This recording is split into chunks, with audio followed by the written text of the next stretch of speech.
One of the world's largest social media platforms may soon leave millions of users in the United States without content. This after the Supreme Court unanimously upheld the federal law banning TikTok beginning this Sunday, unless it's sold by its China-based parent company. I think there's a lot that's still up in the air.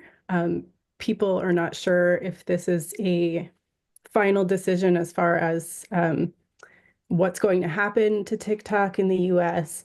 And so, my interest has been largely in the response on TikTok. Holly Avella is an assistant professor of communications and media at the University of Scranton.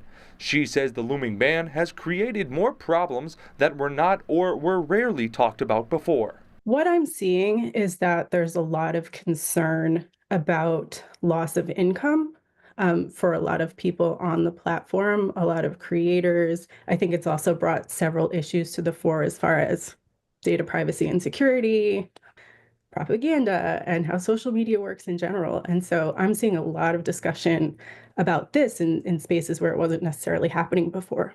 Whether or not the app will disappear off smartphones after this Sunday is still unknown.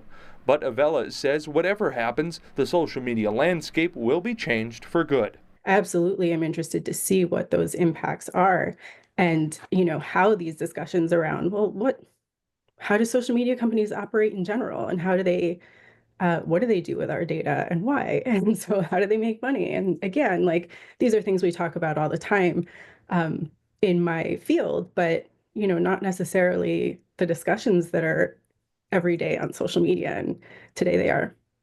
Jack Colkin, News Watch 16.